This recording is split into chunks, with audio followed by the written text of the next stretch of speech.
नमस्कार दोस्तों, आज के इस वीडियो में मैं आपको उत्तराखंड के एक शक्तिशाली देवता चौमू के बारे में बताने वाला हूं।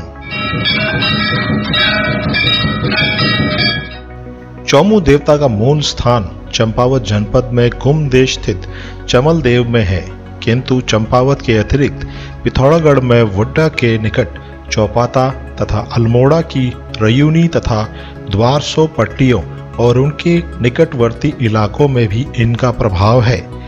इनके चार मुंह होने के कारण इन्हें चौमू भी कहा जाता है। इनके स्वरूप तथा इनके संबंध में व्यक्त संकल्पना में यह स्पष्ट है कि चतुर्मुखी पशुपति अर्थात शिव के ही ये प्रतीक है। वैसे इनकी तुलना वैदिक देवता पूषण से भी की जाती है, जिसे रास्ता भूल जाने वालों का मार्गदर्शक माना जाता है। इनके रथ को बकरों द्वारा खींचा जाता है और यह चारागाह में जाने वाले पशुओं के रक्षक हैं। इसलिए रास्ता भूल गई गायों को बटोर कर सकुशल गोठ में ले जाने के लिए उनकी स्तुति की जाती है। अल्मोड़ा जनपद में मूलतः इनकी स्थापना रयूनी तथा द्वारसो पट्टियों की सीमा पर की गई है और एक मंदिर यहाँ पर स्थापित किया गया है। इनकी स्थापना के संबंध में एक जनश्रुति प्रचलित है, जिसके अनुसार लगभग 500 वर्ष पूर्व एक व्यक्ति जिसका नाम रणवीर सिंह राणा था, अपनी पगड़ी में नर्मदेश्वर का एक स्फटिक शिवलिंग लेकर चंपावत से अपने गांव जा रहा था, जो कि रानीखेत के समीप ही था। घारी घाट अर्थात रयूनी के निकट वह शिवलिंग पगड़ी समेत नीचे गिर पड़ा।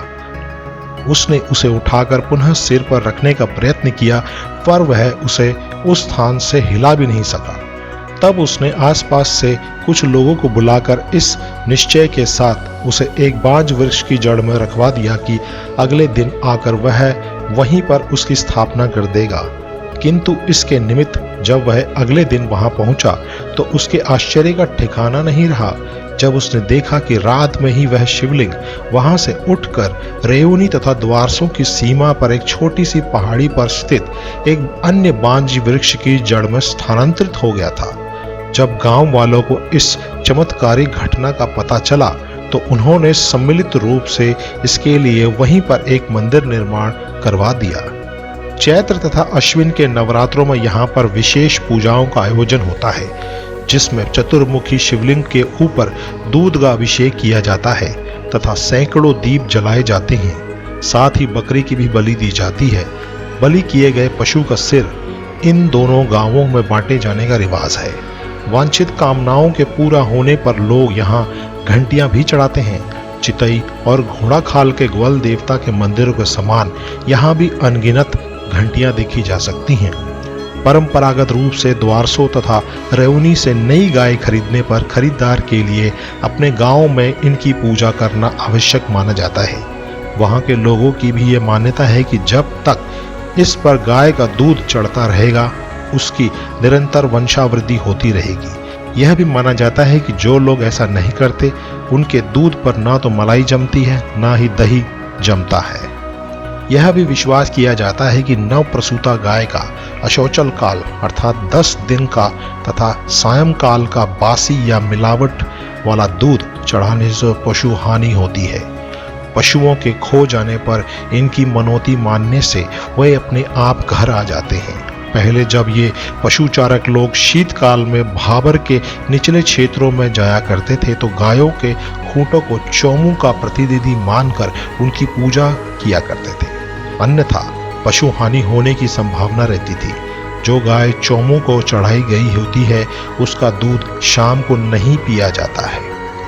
इसके बारे में यह भी प्रसिद्ध है कि एक बार इनका नाम सुनकर अल्मोड़ा के चंदवंशी राजा रतनचंद इनके दर्शनों को जाना चाहते थे, पर यात्रा के लिए शुभ मुहूर्त न मिलने से नहीं जा सके।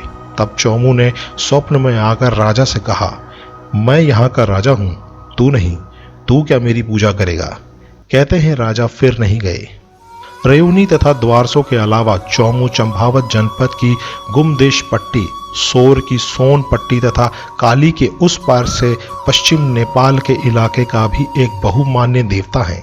गुमदेश में मण गांव के सोन ही उनके पुजारी व डंगरिया होते हैं और उनका भंडार भी उन्हीं के संरक्षण में होता है। इससे संबंध सभी समारोहों में इन्हीं की विशेष भूमिका रहती है। चैतौल चौमू की रथ यात्रा के समय इसके डोले का उठाना, उसे गांव में घुमाना, मंदिर की परिक्रमा करवाना, सब कुछ इन्हीं के जिम्मे होता है। इनका मूल स्थान यद्यपि गुम देश में काली एवं सरयू के संगम स्थल पंचेश्वर के पास माना जाता है, जहां अखिल तारिणी पर्वत श्रृंखला के पूर्वी ढाल पर एक रमणीक स्थान पर इनका प्राचीन मंदिर है तथा वहां पर उत्तरायणी के दिन एक मेले का भी आयोजन किया जाता है। किंतु इन क्षेत्रों में गुम देश के चमल देव के अतिरिक्त सोरपट्टी में वड्डा के नजदीक चौपखिया के चौमू का विशेष प्रभाव है। चौपिया का मंदिर अपनी सुंदर मूर्तियों के लिए विशेष चर्चित है। इन दोनों स्थानों में नवरात्रियों के अवसर पर बड़ी धूमधाम से चौमू देवता के डोले को निकाला जाता है। इन देव यात्राओं का आयोजन अश्विन मास की नवरात्रियों की 9वीं तिथि को तथा चमल देव में 10वीं को किया जाता है। गुम देश के चौमू देवता चमल देव के विषय में उल्लेखनीय है कि चौमू देवता के मंदिर के नाम से ख्यात यह मंदिर मूलतः एक शिवालय है। ज्ञात नहीं कि इसे कब और कैसे चौमू का मंदिर बना दिया गया। हो सकता है कि मूलतः यहाँ पर चतुर्मुखी शिव की मूर्ति रही हो, जिसकी चौमुखी महादेव के नाम से प्रसिद्ध हो। कालांतर में नाम की साम्यता अथवा भ्रम या ज्ञानवश इसे सोर पिथौरागढ़ अल्मोड़ा में बहुपूजित चौमू का नाम दे दिया गया हो। दूसरा एक कारण यह भी हो सकता है कि लोक परंपरा में चौमू को चतुर्मुखी शिव का अवतार माने जाने से दोनों के बीच का भेद समाप्त हो गया। गुम देश में चौमू के बारे में एक और जनश्रुति यह है कि प्राचीन समय में वहां पर एक दैत्य रहता था, जो बारी बारी से प्रत्येक परिवार के एक व्यक्ति की बलि लिया करता था। लोगों ने इससे मुक्ति पाने के लिए अपने कुल देवता चौमू के समक्ष गुहार लगाई।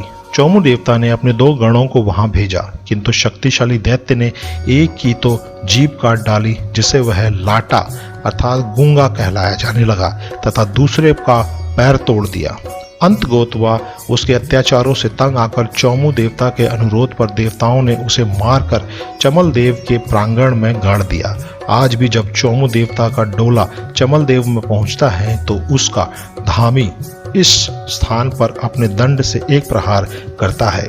चौमू देवता के विषय में यह भी कहा जाता है कि वे 7 भाई थे, जिन्होंने गोरखपंथी विचारों के प्रसार के लिए 7 आश्रम स्थापित किए थे।